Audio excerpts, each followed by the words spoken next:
Thank you, Presiding Officer. Sometimes we legislate to fix a problem, sometimes we legislate to prevent a problem, sometimes to reform or simplify, sometimes to create opportunity, sometimes for the benefit of institutions or individuals. The reason we legislate are many and diffuse, and my list is far from complete.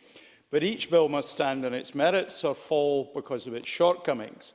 The Seatbelts Bill lies in the territory of fixing a problem and of preventing a problem.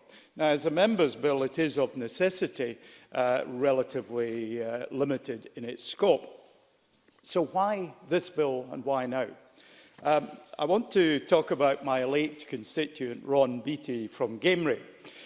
He turned his attention to the safety of transporting school students after his granddaughter was severely affected by an accident after alighting from a school bus. And I've met his granddaughter, and I met Ron Beattie not long before he died, as indeed Gillian Martin did, to discuss this prospective bill. He was one of these dogged campaigners that Scotland, perhaps particularly, throws up. He understood there were no simple, no quick solutions. But for over a decade, Ron attended public petitions, committee meetings, other committee meetings, parliamentary debates, wherever road safety was being covered.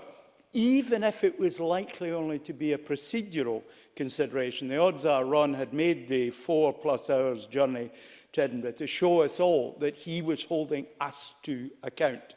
But the bill is, of course, not the limit of what Ron campaigned for, but it is a useful part for it.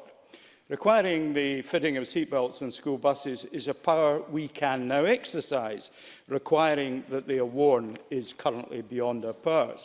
But because we can only do a little, we should not choose to do nothing, because we cannot do all that we want to do. We can, should, must persuade people to use seatbelts.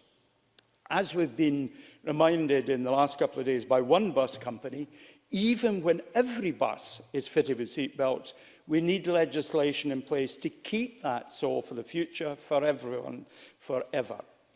Now, let's consider the value of seatbelts in our road transport system. We've just heard some of the dates, and I won't repeat them, but I will say that we've seen thousands of lives saved by seatbelts. The United States Department of Transport estimated in one of the early years of their fitting seatbelts that 12,000 lives had been saved. For my part, I first fitted seatbelts to my car in 1964 after seeing the brain damage suffered by a patient for whom I was a nurse, and I wore them from that day onwards. More recently, I came upon a road accident where a driver had not been wearing a seatbelt and was scalped in an urban collision with a comparatively low impact speed, and it was not a pretty sight. I could tell you more if you wish, but I shan't. We have all but normalised the wearing of safety hats by cyclists, shows what can be done. We now need to achieve the same breakthrough in the wearing of seatbelts in buses. It's already legally required, according to a fully referenced article in Wikipedia, in the Czech Republic from 2004, Finland 2006, France, Germany, Japan, even Burma from last year. Now, the relevant regulation is the Motor Vehicles Wearing of Seatbelts Amendment Regulations 2006.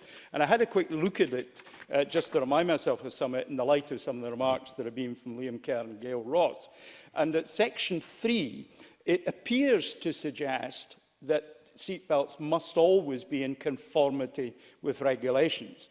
In the context, what I take from that is they have to be kept in working order.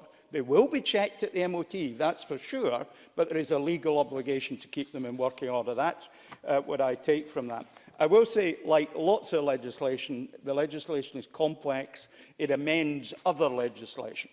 Now, it also requires that the driver tells passengers to wear it, or that there's a sign in every seat in blue. I've seen this sign many a time. I didn't know what it meant. I'd really wonder whether it's particularly effective. So, again, that is something that needs to be done. I very much welcome this bill. I'm happy to support the general principles of the bill. I wish the bill bon voyage.